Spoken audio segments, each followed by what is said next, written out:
Dylan's actually one of the reasons why I dropped out also. This is one of the best decisions that I've ever made. The best decision I've made. Actually really changed my life. I can't tell you how much value I've gotten. Push you beyond your limits. Not only have I grown my business, calls and leads thanks to the outreach method.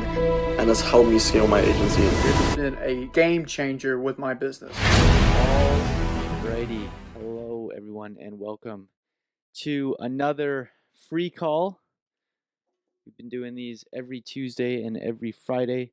Honestly, they're one of my favorite times of the week because it is the one time of the week where I get to meet a ton of new people and really even work on myself as I get to solve a lot of problems, because that's really what we're going to be doing here for you guys. Is over the next hour, it is your guys' opportunity to ask me, Wyatt, and Alex any question in regards to SMMA, whether you need help getting your first client or need help getting your 200th client. Alex, Wyatt, and I will do our best based on the experiences that we've had to provide as much value as we can for you guys over the next hour. Now, real quick, if this is your first time coming to one of these calls, all you got to do is drop your question in the chat and we will go through the questions. We will answer them as they come, and we, like I said, will do our best to provide value. So as you guys are entering your questions in the chat, I can see a bunch of people that have started to type already. What I'm going to do is just to give you guys 5 minutes to get your questions in there. I want to talk to you guys about something that I have seen in the SMMA community, and more specifically, just because it's where I spend my day to day inside the RSC First Client Challenge, the RSC Accelerator, and then RSC, the Inner Circle. And that is the difference between the people that succeed with SMMA and the people that don't succeed with SMMA. Now, there could be a million different things as to why somebody succeeds or somebody does not succeed, but there's one common denominator that we have found amongst the people who aren't fully succeeding with their agency, and that is the concept of belief. Now, a good analogy that we can use is that, imagine you're in a room and you know that on the other side of this door there's $100 million. You would be doing whatever it took to break down that door because you knew, maybe it was a glass wall or there was a window on the wall, but you knew that there was $100 million on the other side. You would do literally whatever it takes to break down that wall. But under normal circumstances, if you didn't believe that there was $100 million on the other side of that wall, you wouldn't be putting in ridiculous effort. If you couldn't break down the wall, whatever, right? And so that relates to SMMA, business, dropshipping, whatever business path you guys take, in a very similar fashion. It's like when you guys truly believe that the result is possible, well, then you will go to extreme lengths to make it happen. And the people that we have found succeed in the fastest, like I'm talking to people who start an agency and have 3 clients by the end of the first week. Those guys fully believe that it is possible. Because when they fully believe it is possible, they go to extreme lengths. So the next, I guess, follow-up to that is, well, I don't believe in myself, Dylan. Like I am struggling to get clients. I think this is a scam. How could this, I don't even believe in this, right? So how do we I guess fuel ourselves with that belief? Now, the simplest way that I have found to fuel yourselves with the belief is when you begin to hang around people who are just like you, who have accomplished what you want. So some of you guys may know a story about Tony Lee. And Tony Lee, he's a 19-year-old kid. He grew up in Vietnam. He immigrated to Canada. And as he was going through university, he literally felt like nobody understood him. He hated the people that he was hanging out with at university, which is when he ultimately got into the world of self-development. And then, a couple months after starting his agency, he was making multi-six figures, and now he's working with like Joel Kaplan and like a bunch of other crazy stuff. Now on the outside, Tony Lee looks like some like crazy figure. But if any of you guys have ever met Tony Lee, or you've hopped on a call with him or anything like that, he is the biggest. And I mean this as somebody who really considers Tony a close friend of mine. But he is unprofessional. He makes stupid jokes. He's a goofball. He's not somebody that you would expect to be so successful in the business world.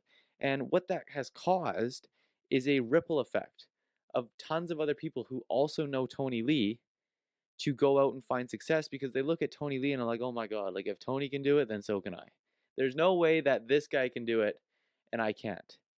And so, what that means for you guys is that networking and hanging around people who are just like you but have found success can be the easiest way to fuel yourself with that belief that it is possible. Because, like I was saying earlier, if you believe that it is possible, you will go to extreme lengths in order to make that happen. So, that is my quick little rant to kick off this free call. I see we have a bunch of questions here in the chat. I'm going to hand the conversation over to Wyatt and let him take it from here. Yeah, let's get started. And the first question is going to be coming from Taptaz, and he asked, what tools do you guys use to scrape quality leads, and how many cold emails should I be doing in one day on one account with Instagram? Or Instantly. I don't know if you meant Instagram. What tools do you guys use to scrape quality leads, and how many cold emails should I be doing in a day on one account with Instantly? So I have a in-depth video where I brought another RSC member who crushes it with cold email to do like an hour-long in-depth masterclass to literally walk you through every step that it comes to cold email. But the gist of that is, first of all, there is a plethora of different tools that you can use to scrape quality leads. Apollo is the most used one within RSC. It does have its pros and cons, just like any lead scraper. That being said, what I would do is a lot of them have like free trials or sample offers or stuff like that.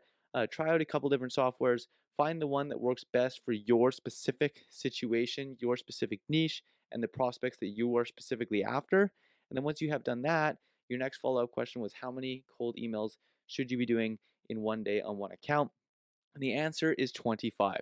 So the proper way to set up cold email is to first put your accounts through a 2-week warm-up phase. And then after they have been warming up for 2 weeks, you send 50 emails per day, but you send 25 actual cold emails, and then you send 25 warm-up cold emails per day. So you're only actually sending 25 cold emails to prospects per day per account, and the warm-up, leaving your email accounts in warm-up even when you're sending cold emails, is what's going to ultimately make sure that you have a high delivery rate, so that those emails that you are sending are actually landing in prospects' inbox. Awesome. And then the next question is coming in from RadPlays12, and he asked, if real estate niche ads, should I be making them for the houses or for the agents? So Dylan, I you actually wanna have a take good this one? story with this. And really, there's two things. One, when you're just starting your agency, and I'm assuming you are just starting your agency, but if that is the case, I would just keep it simple. Just get good at one, right? You don't need to become a Swiss Army knife right off the beginning.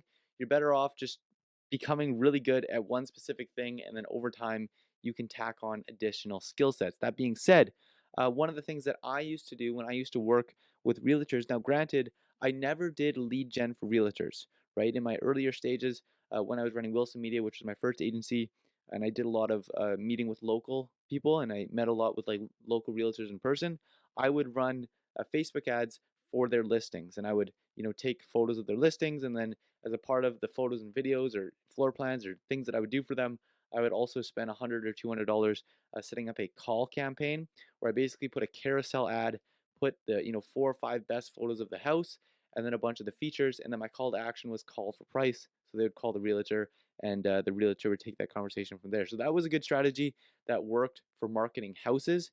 However, those are short-term projects, so you're not really going to get people on a retainer. I think it was like $100 or $200 upsell that I did to tack on to additional service that I was already doing.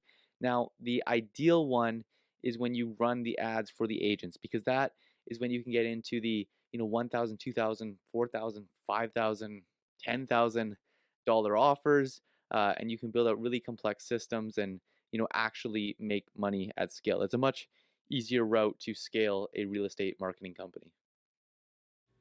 Awesome. And then the next question is from Drizzy, and he asked, how do I make cold DMs work? Alex, you want to take this one away? Yeah, so cold DMs, right? This is where I've spent, the majority of my time. I've ran an appointment setting agency and worked in over 6 niches, just doing appointment setter teams, VAs, appointment setters. And there are a few common denominators, right? That in across every single niche that I've worked in work, right? And those things are authenticity, right? That's going to be the biggest part about actually making your cold DMs work. If there's any way for a prospect not to trust you, not to see you as a human being, it's gone. Scrap it. Second thing is going to be all about speed, right? I know a lot of people busy, but speed is one of the most underrated factors when it comes to actually getting appointments booked in. The way I like to look at speed is not to make more people say yes. It really is just an accelerator on what you already have. So if it would take 100 people, a whole week in order to respond either yes or no to your initial DM you sent, being fast and responding to people almost immediately is going to allow that week to shrink all the way down to 1 day, 2 day. Because when someone immediately responds to you, you can get back to them, trap them in a conversation. The same way if you ever had an annoying friend that, when they message you or you message them back, they immediately get back to you and now you're kind of warped in chatting with them when you really don't want to be. It's the exact same way with your prospects, and you can use that to your advantage. In terms of making cold DMs work as a general rule, the last thing that I'll say, because it's a very vague question, is all going to be all about personalization and storytelling, right? This goes hand in hand with authenticity. But if you can find a way to either get the prospect on the phone or send a video message showing your face, the prospect is now going to see you as a human being. Humans do business with humans, especially when you're offering a free trial.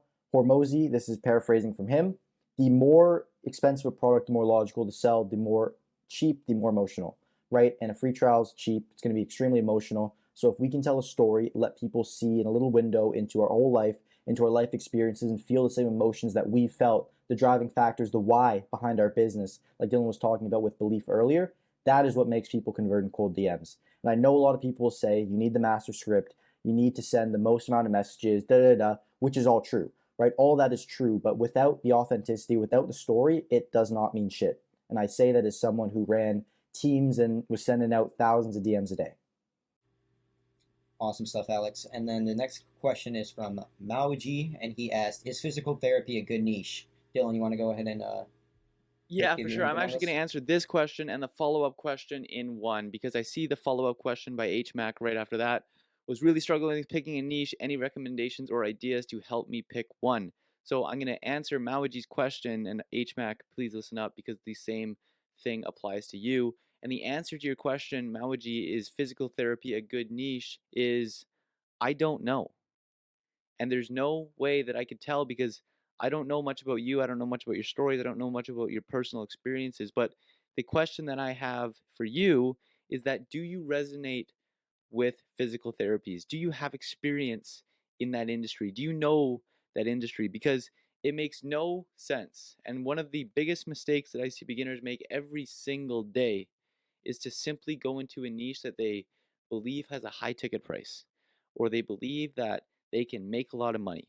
Because if you cannot answer the question, why should X trust me, you're going to have a very tough time getting clients, right? But for example, if I was to start an agency, even though may have never worked with hockey schools, right? Because I have 14 years of hockey playing experience and have been in a ton of hockey camps myself, the prospects that I would be talking to would have a reason to believe that I would be able to get results because I understand the industry. So it's not a matter of, is this a good niche? Is this a bad niche? I mean, at a very high level, yes, a niche like physical therapy checks the boxes of, is it a client that has purchasing power? Can you run ads for them? Can you make offers? I mean, at a high level, it is a good niche, but that is not the real question. The question is, do you resonate with the niche? Do you understand the niche? Do you relate to the people in the niche? Could you hop on a sales call and talk to those people as if they are your friend? And if the answer is no to those follow-up questions, then it is not a good niche for you. Yeah, that was an amazing one. And I want to answer this next question from Angus here because this is something that really hits close to home. So what I'll do is I'll tell a little story about this, right? So my mom doesn't know anything about business, right? And when I first started my business, I was living alone with my mom. My dad was out traveling and everything, and I felt super isolated, right? And I always felt as though, and I didn't really realize at the time, that in order to get an extraordinary result, I couldn't do what is ordinary, right? And this ties into, I guess, what happened when I first got on my first sales calls, where I got on the first call with my prospect and the guy laughed at me, right? I was all in my polo, I got ready, I had my slide deck pulled out. The guy laughed at me, I asked why, and he left the call, right? And that was a really big scar on me when I first started sales. But what it did teach me was a big thing about nerves, right? Because after that point, what I realized is that in other parts of my life, I also realized this as well, and it's all about showing up, right? Nervous and being nervous about something is most of the time just because you haven't done it enough, right? There's not something in my life that I've done time and time and time and time again that I find nervous anymore, right? There are people that jump out of planes every single day who don't get nervous about that, right? They don't get nervous jumping off planes. They don't get nervous doing this stunt stuff that could kill them, right? The guys that climb buildings, the guys that free climb boulders 1,000 feet in the air, they're not nervous, right? And the reason why is not because it's not scary and it's not because it's not dangerous. It's because they have done it so many times, they are used to it. And it's the exact same thing with your sales. You will get used to being on a call with a prospect. You will get used to saying your price. In the meantime, you have to stay stone cold. You got to fake it right now. Say your price, keep your face straight, and just deal with it. Because over time, it will go away, right? Like another story I have about this that I've told before is on my first call, my first free call I ever did. I was nervous, right? But now that we do these 2 times a week and we've done it for weeks and weeks and weeks and weeks and weeks on end, I just don't feel nervous anymore, right? I can get here and I can talk to you guys. And it's like my friends, right? Yeah, there is risk. Yeah, I'm supposed to be providing value here. But because I've done it over and over and over again, I don't see it as something that is nerving to me. And I don't really, get scared or feel any way about it. And so it can be the exact same thing for your actual sales. So I hope that helps, Angus, because that was one that, really hit close to home for me. Thank you, Alex. And then the next question is from Trevor, and he asked, what would be a good ad spend per day to get leads for home renovations? I've been working with about $25 a day for a week now. Dylan, you want to take this one? Yeah, so a good ad spend per day, $25 a day is a sufficient budget in order to get results for your client. It's also a direct correlation of like how many results does your client want, and there's no like magic number. There's number. I guess a better way to explain this is that there's no too high of a budget. There's only too low of a budget, and anything over $20 is going to be good enough to get results. Now, obviously, if you spend 50, 100, 200, $500 a day, you're going to get results. You're going to figure out data, and you're going to ultimately create better ads much quicker. Now, the reason I always say $20 is the benchmark because what happens is when you begin to spend less than $20 a day, you aren't able to effectively run split tests. So if you watched any of my content, or maybe you've even tried media buying in the past, or maybe you already have 200 clients and you're on this call, right? You know that in order to run good Facebook ads, you always need to be running a test. You need to be testing ad A against ad B. And then depending on if ad A outperforms ad B, then you cut ad B and you try another version of ad A. That's just the general strategy when it comes to running Facebook ads. And in order to do that, you should be spending at a minimum $10 per day per ad. And if you trying to, deal with a $12 a day budget, you're not going to get enough data to figure out which are the winning ads. And so in those scenarios, you typically have to take a risk and put all your eggs into one basket. So anything above $20 a day in the local business realm is sufficient to get results. The more that you spend, the faster and the better results that you will get. Awesome. And then the next question is from Zach Motes, who is actually in our accelerator program, and he's been killing it. And he asked, how do I leverage my case studies on sales calls, outreach, etc.? And should I start cold emails now that I have some capital and a case study? Dylan, you want to go ahead and answer this one again? Yeah, of course. And in simplest format, how you can leverage case studies on sales calls, outreach, etc. Actually, what I'm going to do is I'm going to break down each individual one separately. So starting off with outreach, right? The basic, never go wrong outreach script is, hey, name, I just help X achieve Y, and X reminds me of you because of Y. Can I show you the system for free? Interested? Question mark. Can we chat further? Right? The general template again: intro, one-line case study, and then call to action. Now, one-line case study is a very important thing that everyone should create the second they have a case study, because it can be used over the phone, it can be used on a sales call, it can be used on outreach, it can be used on cold email. It doesn't matter what type of method of outbound you're doing. And that's basically when you take your in-depth case study and you say, I worked with Twist Performance to add $7,958 worth of new business in 28 days on $523 worth of ad spend. You take your case study, you break it down into one sentence, and then you plug that into outreach scripts, you plug that into emails, and all that kind of stuff. Now, the second part is how do we leverage these case studies on a sales call? And typically, how you would want to do this is you would want to break down your pitches, and you'd want to break down when you were presenting into, first of all, the story of how you developed, you learned, you earned this system, so it becomes more believable, right? Because when you tell people your story, they trust you a lot more because you're authentic. One of the best ways to tell better stories is to, in the beginning of telling your story, talk about the things that you tried and failed at, right? Because if you're admitting your failures, they're going to believe it's called like a damaging admission, right? Hey, I failed at this, I failed at this, I failed at this, but this thing works. Is a lot more believable than if you just come in and say, hey, this thing works. Trust me, bro, right?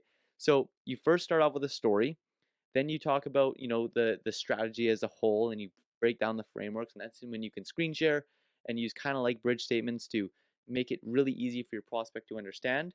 Once you have kind of, demonstrated your pitch, and also one thing that's super important is to relate your services and the problems that you solve to the problems that your prospect has. And so one of the analogies that I think it was one of the last calls, or maybe it was an accelerator call where I was going really deep into this, is like the bottle of Advil or the bottle of Tylenol or painkillers analogy, right?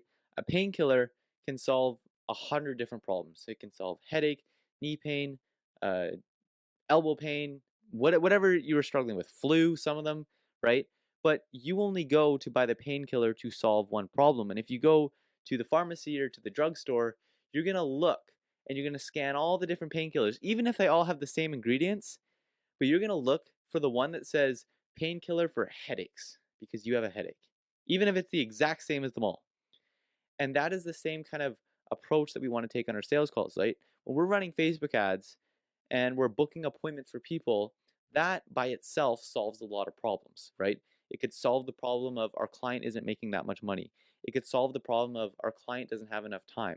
It could solve the problem of our client isn't making enough money to be able to pay for their kids' sports, and now they feel like the letdown parent amongst their group of friends. That's a little bit deeper, but you get the point. And so that's why you want to first figure out like what problem that they have, and then make sure that you're relating your product or service to their specific problems, right?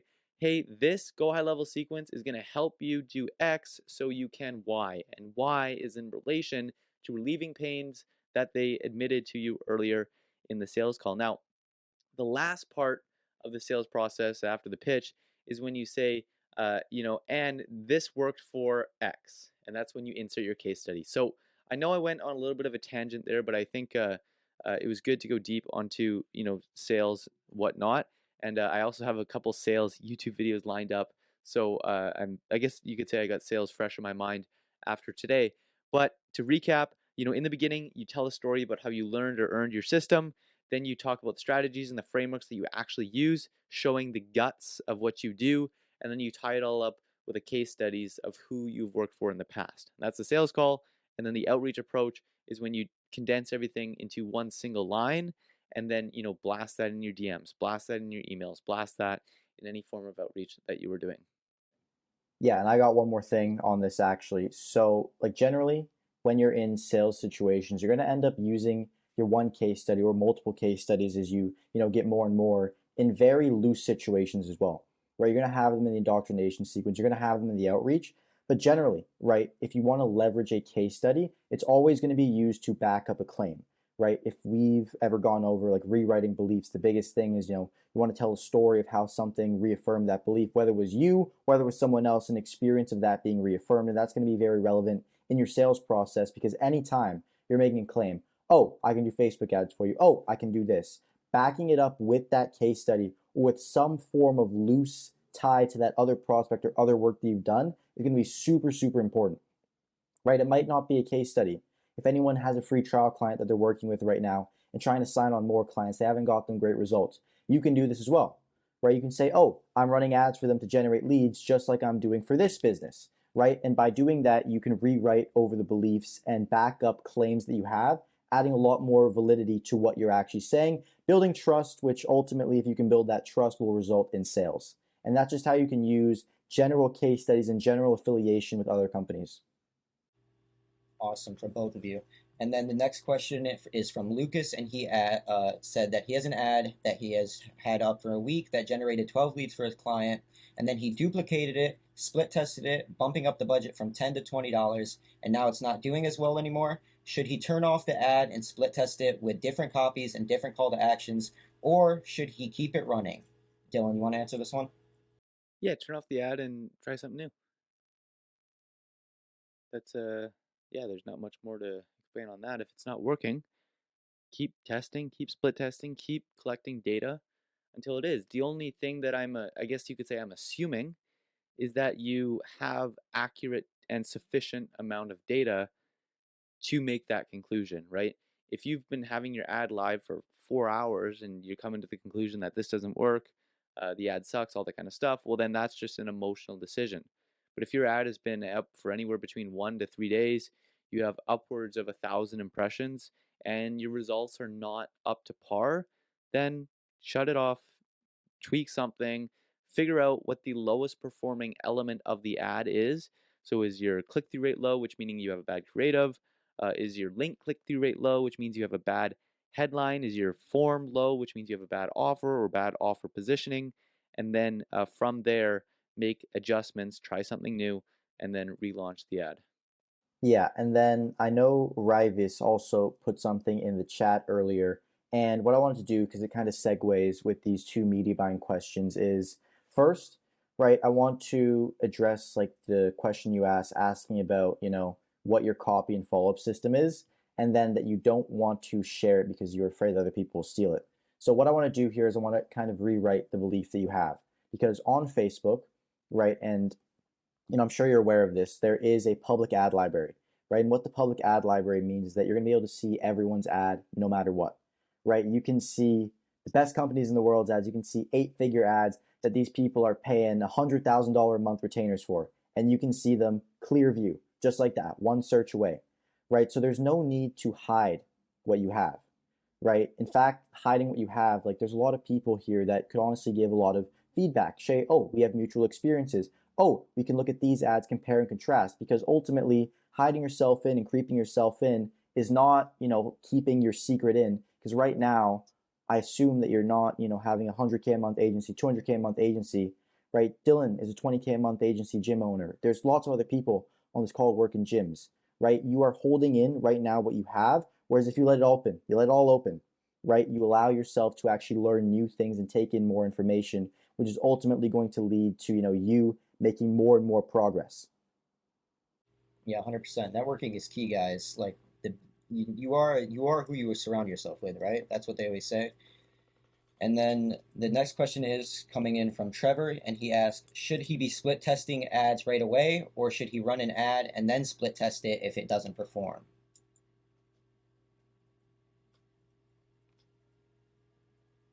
And then Alton has a question, and he goes, I just got my first free trial client 2 days ago.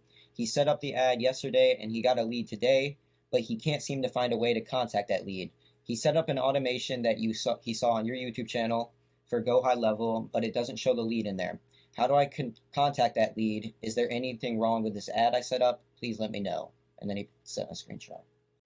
So the best thing that you can possibly do when you run into Go High Level issues is go onto the Go High Level Speak with Success website. One of the things that they have, it's 100% free, is every single day they host several hour-long Zoom calls where you can hop into, you can ask any questions from people that actually work at Go High Level. So with a question like that, the simple answer is I have no idea what you did wrong, what you did right, or why it is not working, right? Like there's a million things as to why, but what you can do is you can go and you can contact Go High Level on their Speak with Success website and talk to an actual Go High Level representative who will be able to identify what the issue is and make that fix for you quickly so you can get back to business. Awesome. And then the next question is from 4H, and he asked, what's the best way I can find leads on Facebook for his social media marketing agency? And is there a way that he can automate it? Also, what's the best way that he can optimize his page for outreach? Alex, maybe you want to input on this? Yeah, so there's two questions here they'll answer. The first one is going to be the actual second one that he states they're asking about how can he automate it and optimize for outreach. And I'll tell you one thing right now, right? If you're going after your first client, all you have to do is outreach. This actually answers Chief's first question as well, here asking about other softwares that can make your life easier. If you don't have your first paying client right now, in fact, until you have multiple clients, right? Until you have like 5, 10 clients, you know, Matt Shields, he's another YouTuber. His benchmark for this is 25 clients, which is extremely high. He says, up until that point where you have 25 active clients, you should not care about anything else other than outreach, right? And it seems like both of you guys are on the right track caring about outreach, asking questions about outreach. But the key thing here that I want to highlight are the words automate and make your life easier. Because business isn't easy and income isn't passive and it's not automated, right? And understanding that outreach is your big domino. Outreach is that one thing that if you can figure out, it will change your life. Why do you want it to be easy and automated, right? I'm not saying you do, but you don't want it to be. You want it to be hard. You want it to be what you grind at. You want that outreach thing to be what you put all of your time into. You want it to be your thing where you work 8 hours a day on it and you go to bed feeling good because you sent a lot of outreach message. You cannot afford not to send outreach at this point, and it's the most important thing for your business. So there is no way you should try to optimize, automate, make your life easier, anything like that until you have, not enough time in the day to actually do outreach. And then to go on to how to actually scrape leads on Facebook, this goes for any niche, anywhere, and will get you infinite leads on Facebook no matter what. What you're going to do is you're going to type in niche location on the search bar, and you're going to sort by pages. So you can go car detailing, Miami, car detailing, Jacksonville, dentists, New York, right? And you can just go through for every single city in the United States of America, Canada, or any first world country that you think you can sell to that has money. And you can go through every single city doing that. And you will never run out of leads. And if you run out of leads, you're probably a billionaire, right? If you've outreached to every single person by that time.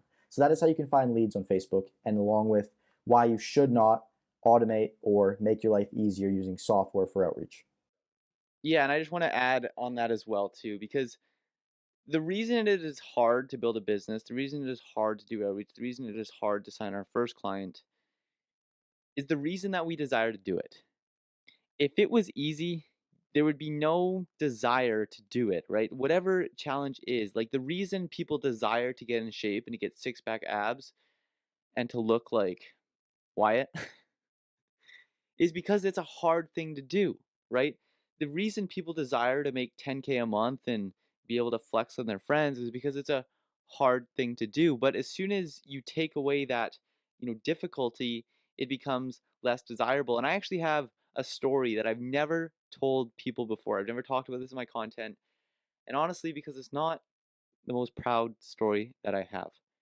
But I will share it with you guys because I think it does a really good point in driving it home. So last summer, I was hanging out with my friends, and we came up with this wild idea, not so wild idea, to try online gambling. Okay. And on day one, we created an account, we tried gambling. I forget if we won or lost money on the first day. Maybe we broke even. We went up like 500, maybe $1,000 and then lost it all. Maybe we broke even. And then that night, we went out for dinner. Okay. And don't do this. Okay. This is not financial advice. Do not do what I'm about to tell you guys. Please don't do that. Please do not do this. But I'll tell you what we did just to help explain my point. So what happened was we went out for dinner, and then we were sitting there at dinner, and we came up with what we thought was the most brilliant idea ever.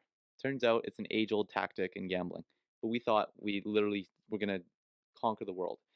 And that was, what if we put like 5 grand? We brought like 5 grand to the roulette table, and then we made $10 bets, doubled our losses. And we were doing the math. And we literally had to like lose like 15 times in a row to lose all our money. And what are the odds it was going to land? Like if we bet on black every time, what are the odds it was going to land on red 15 times in a row? The answer is extremely low, right? Like it's 1 in 100,000. It was like a ridiculous chance. Okay. So we wake up the next day. We go out, we have breakfast. I think we went mountain biking that day. We come back and we're like, okay, guys, it's time to see if this strategy works. So I load $5,000 up into my betting account. Okay. Boom. Bring it to the roulette table. Within like an hour, we made like $3,000. And it was the weirdest feeling ever. We had just made $3,000 in like an hour, placing $10 bets on a roulette table. Nobody was happy. Like we weren't celebrating. We were like, we didn't value the money. It was like emotionless, right? Like there was no like I get so much more fulfilled. Like if I signed a client for $3,000, it's like, holy fuck, like let's go, right? Because that was a hard thing to do. But I promise you, like if you took the easy route and actually got it, like you wouldn't be proud of it, right? The only reason why every single day, and I was watching the video with my girlfriend the other week of me running the 100-kilometer run. The only reason I still think that's cool to this day is because of how hard it was, right? I don't reminisce over the 100-kilometer car ride that I went on last week because that was easy. So the reason it is hard is the reason that you will, actually enjoy it and actually bring you fulfillment in life. Yeah, and for all my gamers, if you don't know the exact feeling he's talking about right now, you've played video games, here is exactly how you hammer this home. So if you've ever played, the first one I'll do is Grand Theft Auto. If you ever played Grand Theft Auto and you felt like you were really good at driving, and then you go on Franklin and you use a special ability to slow down the car when you're driving, that's the same feeling, right? Or if you ever played a sports game, right? If you ever played NBA 2K, soccer, whatever, like FIFA, NHL, whatever it might be, and you turn the difficulty all the way down just to see what happens. And before you know it, you can't miss a three-pointer with Stephen Curry, and it's just not even fun anymore, right? Because you win every single time. And what you realize that it's the actual challenge that keeps you coming back for more and more and more and more, right? And though it may seem like you always want the easy way out, and you'd be so happy right now if you signed a client and you made all this money, you probably wouldn't be, right? And it's the exact same reason why people who win the lottery a lot of the time lose all their money. Whereas people who would build up that exact same fortune have money for generations and generations and generations over and over again, right? It's the two sides of the same coin where when you don't deserve something, you don't value it and you haven't earned it. Awesome. And then the next question is going to be coming in from Chief, and he goes, I'm a 14-year-old and I look like a child. Should I even open my video camera on the sales call, or will the owner take me seriously if I do open it? And then the moment they see me, are they going to ask me if I'm 14? And then they probably won't take me seriously. What should I do? Should I open my video, or would it affect our trust if I didn't? Yeah, so this actually reminds me of an individual known as Ali.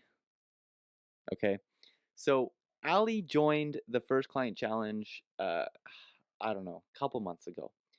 And I will be honest, even though I believe in the first 100 people that joined, I think the average was 13 or 14 days to get their first client. Ali was far above the average. We'll just say that, okay?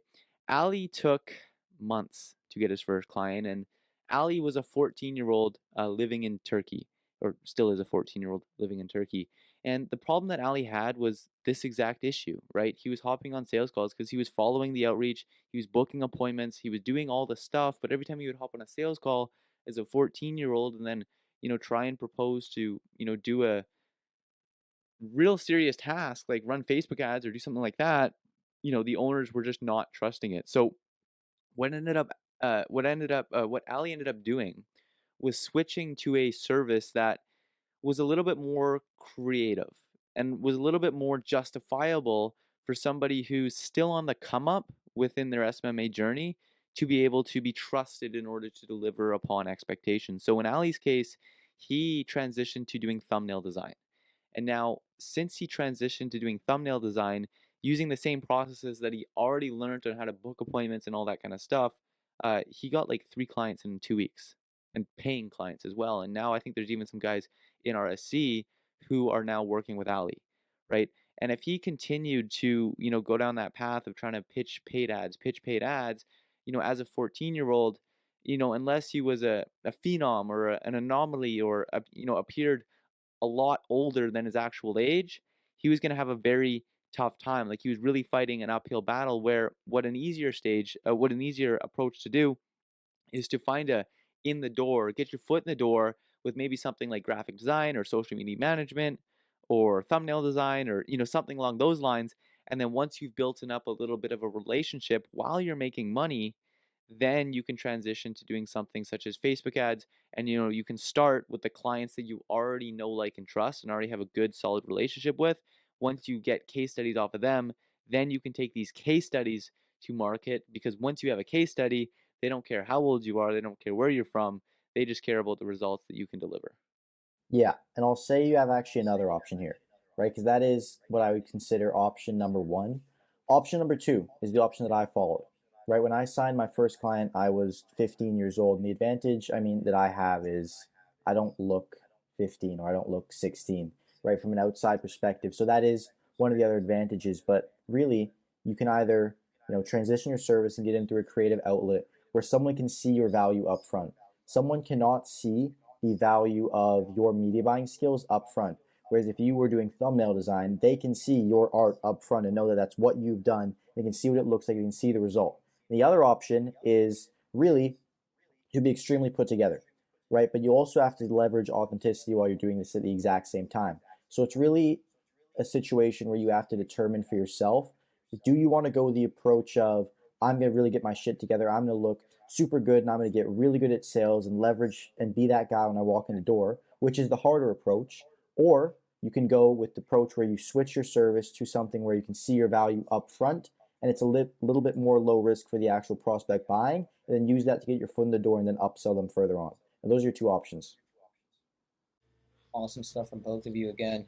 And then the next question is from JMLB, and he asked, why does it seem like it's getting way harder to book appointments through Instagram DMs? Is it worth testing a new outreach channel?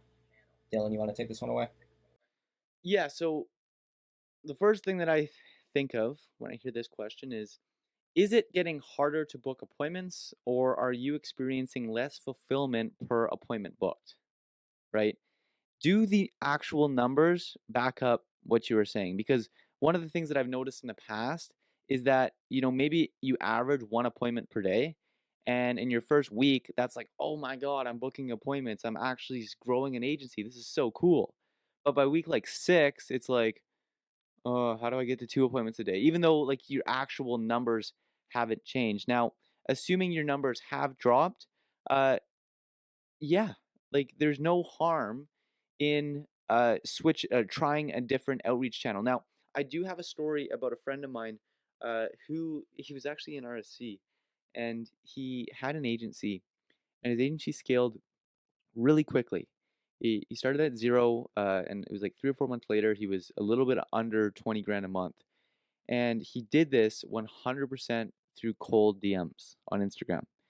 And then what happened is that he hated dealing with outbound leads, right? Because typically, sometimes when we go to the prospect, there's a little bit of a different frame perspective, and sometimes it can make for a little bit more of a challenging sales call. And he kind of got fed up with that, and so he ended up deciding to jump to a new opportunity, which was to try and run ads for his agency. Now, although he's doing very well for himself today, and has since bounced back, after he made the switch to ads, within 2 months, he basically was getting 0 clients because he completely stopped what was already working to try and do something new. So my recommendation for you is to, first of all, if you are getting appointments, do not stop, right? Do not bite the hand that feeds you. That is the most important thing that you can do, right? But in addition to that, yeah, of course, like scale if you can, right? Try LinkedIn, try email, try Facebook, try all different platforms. Now that you've already gotten one down, to ultimately scale faster. Because I know your situation, Joshua, try Facebook first. Awesome. And then the next question, from what I can tell, is from Ravis, and he goes, it's to me, and he asked, why I'm starting a freestyle wrestling gym in my hometown. I have special mats for it, and each mat is 1 square meter. I have 20 of them, and if I put them together in a square, the square becomes 4 square meters. Is that a good size? Should I use this later on in my outreach for gyms? Well, for your first question, is it a good size? Yeah, I mean, I roll around in my basement, which is not even probably 4 square meters. But the should I use this later on my outreach for gyms? Yeah, it's a good story. You can say I started my own freestyle wrestling gym, and you can use that as leverage when you're actually doing your outreach, when you're using it to build your story. So definitely you can use that. And then the next question is from Clive, and he goes, "Is personal trainers a good niche?" Alex, you want to answer this one? Well, I would answer it. Dylan has already answered it. I will get. Oh, what I was saying. Dylan has already answered this question, so I'll make this as snappy as I can. No, it's not a good niche. And neither is car detailing, and neither is med spas, and neither is any other niche that you see people making a lot of money in, right? It's all about resonation. And lots of videos, and we already answered this question on this call before. So the biggest thing I'll say is it doesn't matter. You have to resonate with the niche. You have to be able to relate to that niche, and that is what matters. Awesome. And then the next question comes in from LBS, and he goes, I had a meeting with a med spa owner today for a free Google review campaign. She was skeptical at first whether or not she needs consent to send promotional SMS to her clients. Is it illegal or frowned upon? Question asking to the Canada region. Dylan, maybe you can answer this. Yeah, so different states, different provinces, different countries, they all have their own laws and regulations. Simple thing, take 30 seconds, go on Google, can I send SMS in Ontario, Canada? And you will have your answer in 30 seconds. Yes, and I don't want to tell you, don't want to give you legal advice because that is the best way to check it. Because of the way you position like the question and just reading it, promotional SMS to her clients, right? So you're able to message people when they have given you their information, right? It's the same reason why everyone who you've, given your email for the free training will appear in your inbox until you tell them to shut up, right? Because they have, went ahead and given them your information so that they can now contact you, right? So if these are her clients that they've come in before, they have some interest to where, they've actually given their information to this client, it is not illegal to send out messages to them. But do review it. For sure. And then the next question is from Chief again, and he goes, I tried freelancing on Fiverr, video editing, and made $200. Should I maybe hire a sales guy who can go in on the Zoom calls for me and do the stuff like the sales? And then should I try graphic designing like you said? He has emails and SMS and all of his outreach automated. I can get about 2 appointments per day, which is very stable. And he is the 14-year-old. Yes, so the answer to this question is yes, you can, but the likelihood of this shaping out is low, right? I'm not saying it's impossible. I'm not saying it can't be done. I am just being honest with you because I want to help you and provide as much value as I can here. The likelihood of you pulling this off is low. Like the likelihood of you as a 14-year-old, and I'm just saying this to be transparent and honest to help you like the most that I possibly can. But if a 14-year-old came up to me and said, hey, can you be my sales guy while I get appointments? I'd probably be like, well, I'd rather work with people my own age. Like it's just the raw and honest truth. So what I would be doing if I was in your specific scenario, right? You have already made $200 on Fiverr. Okay. Why don't you just scale that up? I'm familiar with Fiverr because that's how I got my start on as well, right? Why don't you, instead of having one gig that makes $200, right? Maybe you have one gig, $200. Let's say, for example, that was in 1 month. So what is that? Like $8-ish a day, rounded up. Let's say $10 a day. Let's say you did $300 in a month, okay? For one gig. What if you had 10 gigs? Now, mathematically, you would be doing $1,000 a month. Now, I understand that what happens is that some will be better than others. Like some gigs might not get anything, but like you already are finding success with this, right? There's no need to go and try and reinvent the wheel. There's a story that Alex Ramosi tells, where he talks about his neighbor, and his neighbor built this super successful garbage company and then sold it for lots and lots and lots of money. And then after he sold it, he had to sign a non-compete that he couldn't go and start another garbage company. But then one day while Alex Ramosi was out for a walk, he noticed his neighbor like mowing the lawn or something like that. And he went up to the guy and he's like, "Hey, how's it going?" And his neighbor was like, "Oh, it's going really well, actually. My non-compete is coming to an end this week." And Alex was like, "Oh, well, what are you going to do?" And he's like, "Well, I'm going to start another garbage company." And he's like, "Well, why would you do that?" He's like, "Because I literally already know how to do everything in the garbage company space. I already know how to scale a garbage company. I already know how to get clients. And I'm just going to build another one and sell it to the same people who bought the first one."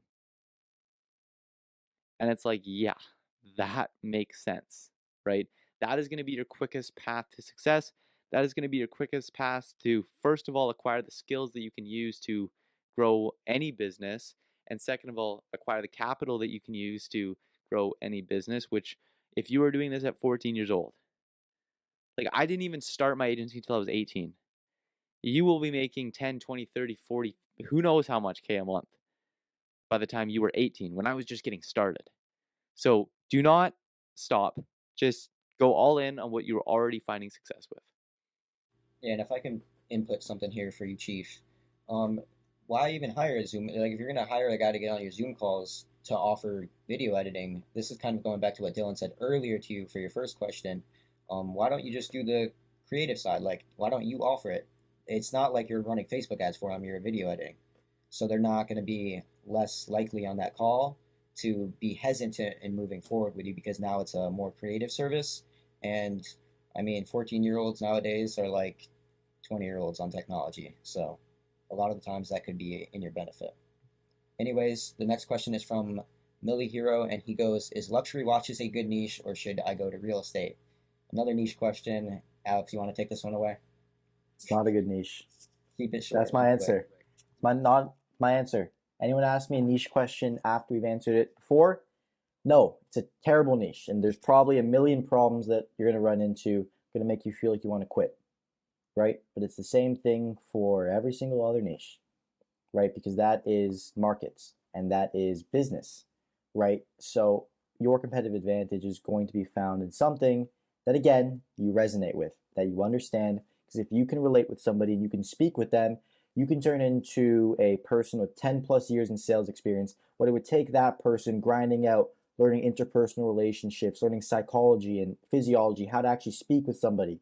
You do that instantly because you already understand this person. And that's your competitive edge, not whether it's recession proof or whether it's any of the other factors that people usually qualify niches by.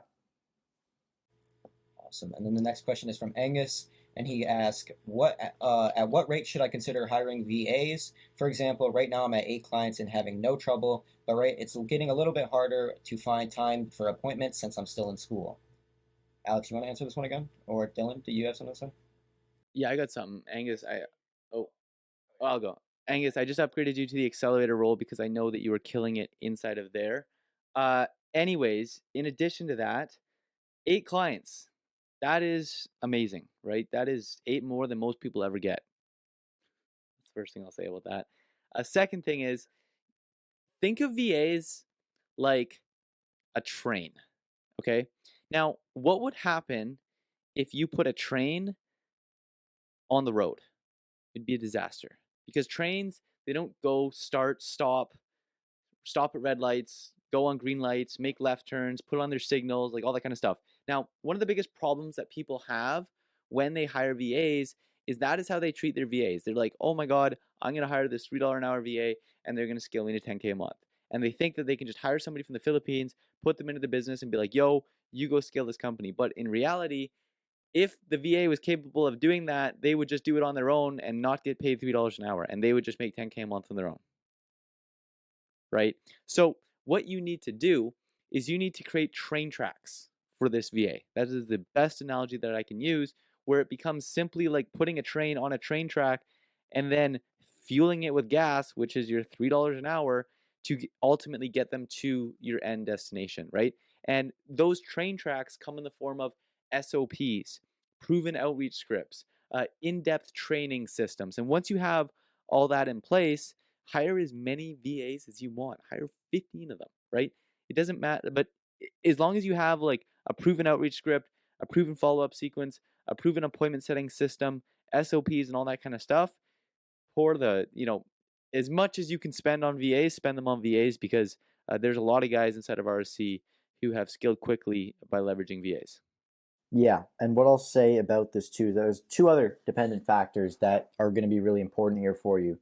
First is whether any of those 8 clients that you have are paying clients, and whether you have a case study. Because if you don't have a case study, I do not recommend that you get VAs, right?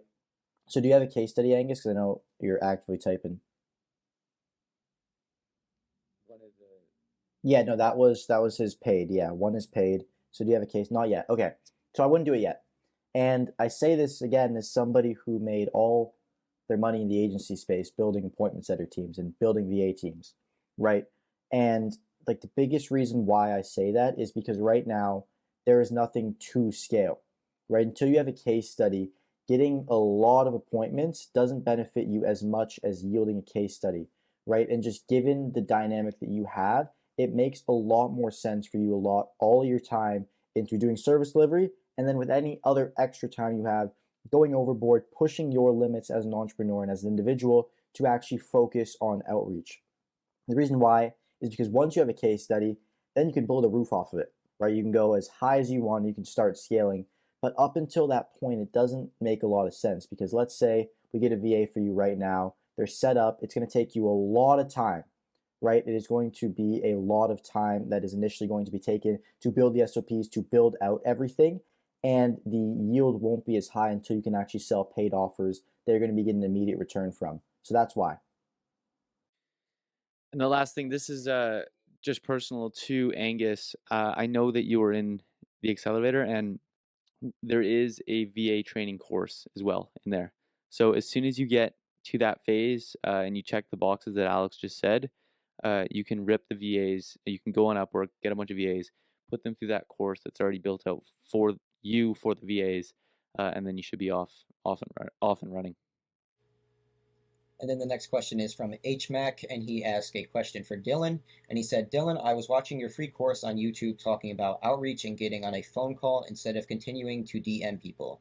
Could you explain more when the right time is to do that? And I couldn't find it on your free course. Yes. So I don't like the reason why there's no specific time on your free course is because there's no steps, there's no frame, like there's no system, that doesn't exist. It doesn't exist. At the end of the day, you are a human talking to another human, and you just have to read the room. And over time, you get better at your communication skills. Now, you want to be able to, put in the reps to the practice, because the way outreach actually works and what's going to actually impact your ability to set appointments is when you get to the level where you can kind of be like, okay, based on this response time, they probably need a video message in order to increase their level of trust before I ask to hop on a call with them. Or you can tell, oh, they seem pretty keen right off the bat. Let me just give them a call, right? There's no framework. You just got to, understand and, practice your communication skills with other clients, and really just do this through reps of appointment setting, because over time, you will just get a natural instinct over when you should call them, when you should send a video message, or sometimes you don't even need to call them. You don't even need to send a video message, and you can just book the appointment straight in the DMs. All right, we got a few last questions here, and I want the next one to be kind of quick, but it's from Ravis, and he asked, what is a good ad budget for gyms with a 3-kilometer radius? Just throw out a... Yeah, so the best thing that you can do for gyms, especially if you're dealing with a low radius, like first of all, the answer to the question is as high as possible. The second answer to that question is, if you are going to be dealing with a low radius, I'm assuming because it's only 3 kilometers, there's probably a low audience size. You 100% need to be niche cycling. Okay.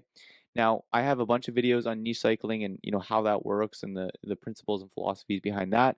Basically, the gist of it is that you segment your target audience into 4 different buckets, i.e. males over 40, males under 40, females over 40, females under 40, and then you allocate your entire ad budget towards one of those segments.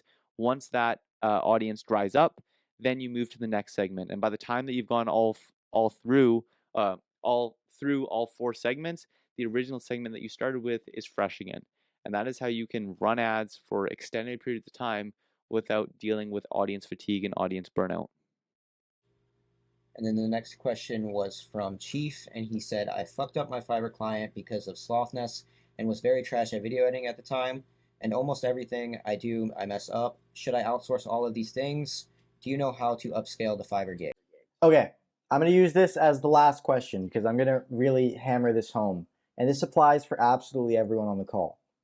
If you expect somebody on the internet that you are paying less than you're making to be able to execute the job better than you're going to wake up from your dream pretty soon, right? You're going to wake up and get to work to do your morning routine because it's not going to happen. It's never going to happen, right? The reason they're on Upwork, the reason they're on Fiverr is because they are not good, right? And the reason why you're going to be running an agency is because you strive to be good. So if you aren't good yet, don't try and crutch yourself. Don't try and get your crutches and, try and supplement everything. Do the work. Feel the pain. Get good, right? Because ultimately, as everyone here progresses as an entrepreneur, you're going to fall in love with the game. You're going to want to do this long term. You're going to want to make a lot more than 10K a month. And do you really expect the guy with 10K a month to really not know how to do anything, or 20K a month to not know how to do anything? The equivalent of this is a guy who, instead of fighting his way up in the amateurs in boxing, first fight, he got, a championship bout, right? He is going to get demolished, right? Because he got his little fancy steps and took the fancy steps and skipped, right? When you skip, you lose, right? There really are no shortcuts. And the people that go around the slow way and go through the pain are the people that get the gain and earn the actual skills that are required to actually hold yourself strong. Because shit does hit the fan, and if you are not strong, if you are not the Swiss Army knife, it is not going to work. And that's the end note for today's call. Become a Swiss Army knife, go through the pain, get better. I hope, the time that we stole from you guys, it's been an hour and 2 minutes, was worth, was worth your time, all the value that we provided. I'm done. Any last notes, Dylan? Yes, I do have one last note, and that is if you are interested in basically joining the RSC team and you guys want to get paid, and in addition to paying you guys, we will also mentor you with 3 calls a week to help you guys grow an agency, specifically a short form content agency. In the announcements, we put out a thing this morning where we are basically looking for short form content editors to join our team to help with everything that we're doing here at RSC. If you're interested in that, check that out. Other than that, I'm going to make the same ask that I always ask, and that is that you guys continue to help each other out in this Discord. Wyatt is working around the clock to build this out, build this community out for you guys, because our mission here at RSC is to basically create an environment where you have, 50 successful entrepreneurs. Because if you had 50 successful entrepreneurs in your corner, you knew them, you understood them, they know, liked, and trust you, they treated you as your friend, it would become literally impossible for you to fail. And if that makes sense to you, and if you believe in that same vision that out when they're asking their questions, because the more that you help people, the more people will help you in return. And my follow-up note to that is my goal for you guys is that for every time you make an ask, you help 2 people before, right? If you help 2 people before you make an ask, I promise you the long-term benefits will be heavily towards your favor. So other than that, I will see you guys in the next free call, which is Friday, May, I cannot do the math, maybe 28th, maybe 27th. Regardless, it's 9 a.m. Pacific time, and I'll see you guys there.